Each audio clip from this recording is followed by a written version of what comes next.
For my final piece of coursework, I decided to make a short film of the comedy genre. This is a common genre for short films, meaning that I had plenty of exemplar films available, which helped me to try and find the common conventions of both short films and of the comedy genre. My film follows the story of Jamie, after he steals a rowboat and then tries to burn to the ground. After watching short films such as 3x3 by Nuno Rocha and The Moped Diaries, I learned that it is conventional for short films to have no more than 2 or 3 main characters, as there is no time for the audience to invest in lots of different characters. I adhered to this by having one main protagonist in my film, which is Jamie, and 2 other preliminary characters which are only around the film for around 20 seconds. This means that the audience were able to invest in Jamie. Also, it is conventional for short films to have little to no dialogue, such as in 3x3, with the audio consisting mainly of diegetic sounds to help the viewer relate to the location, and maybe a soundtrack or two to convey meaning to the audience. I have adhered to this, so I only have one line of dialogue in my film, which is used for comedic effect. I include diegetic sounds such as the water splashing and the birds calling, which links into location, along with 3 non-diegetic soundtracks, which I used to enhance the humour of certain scenes, such as when Jamie was struggling to row, and I included a fast-paced comedic track. Due to the lack of dialogue, short films often rely on visual humour, using techniques such as facial expressions, body language, and editing techniques. This is how short films can utilise mise-en-scène just to improve the product. Another common theme of short films is to take an everyday situation and flip it on its head, such as in The Black Hole, where an office worker prints off a black hole and then he tried to rob the safe in the office, however he was sucked into it. I adhered to this by flipping the situation of going for a walk on its head, as Jamie saw a rowboat and then decided to have a go by stealing.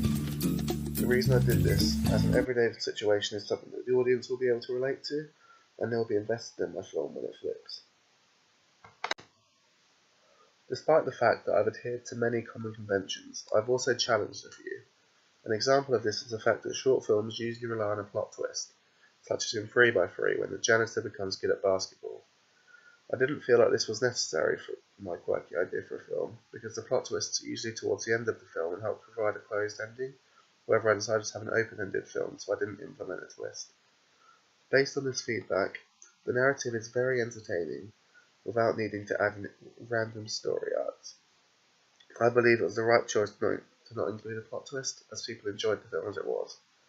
However, I did use Todorov's classic realist narrative structure, which most short films do, as it provides a simple structure which fits this type of film very well. This is because other theories, such as Vladimir Prop's characterization theory, are difficult to implement into short films. In this case, because characterization needs around 8 characters, however it would be difficult to introduce this many characters in around 5 minutes. For my film poster, I studied examples from comedy films, as it's important that your audience understands the genre of your film from the poster. The 2 examples that I studied were Let's Be Cops and Get Into the Greek, which both shared a few common conventions. Firstly, they both relied on visual humour in the form of facial expressions to get the comedy genre across to the audience, presenting a film in a wacky way. I do adhere to this, as in my film poster, Jamie is putting a slightly bemused facial impression, however I do subvert it as he is low-key in my poster compared to the in-your-face approach of the posters I researched. I believe this is a good direction for my film, as it is a quirky, low-budget film when compared to Hollywood comedies, and I believe my poster gets us across to the audience. One convention I did adhere to was having the protagonist central to the poster, indicating that he is the most important character in the story, making the audience invest in him immediately. Also, audiences may see an actor whose work they like on the poster, meaning they would have an interest in the film. I decided to review a star and have a star rating on my poster, similar to the poster of Delicatessen, placing the quotes across the poster. This is conventional to use reviews on a film poster, as it may persuade the audience to see a film that has a good rating. When I was creating my film review, I looked at examples from different film review magazines, such as Total Film, Sight and Sound, and Empire. I learned lots about the common conventions of real media reviews, and I decided to base mine on Empire. My film review adheres to many of the conventions of real media products, such as including a large, attention-grabbing image at the top of my review, which conventionally contain key characters or scenes, as these are significant parts of the film. The image that I chose to implement presents the themes of the film and also shows the protagonist, as it is key that your main character is presented to the audience.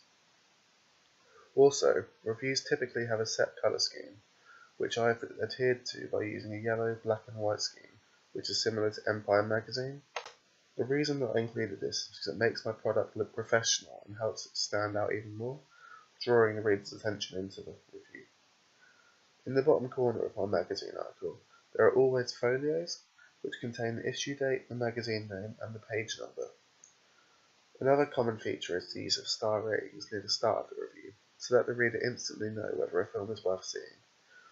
I included both of these alongside the large title, which has to be so big that the reader immediately knows what the film is. All of the key information that is conventionally included in a review is in line, such as the release date, the certification, the director, and the cast. This is important as readers may have favourite directors and actors, and this makes it easy to see if they're in the film. I included a large attention-drawing quote in the middle of my review to make a certain point amplified. I ended the review with a verdict section, which is in all Empire reviews, which usually contains some form of pun.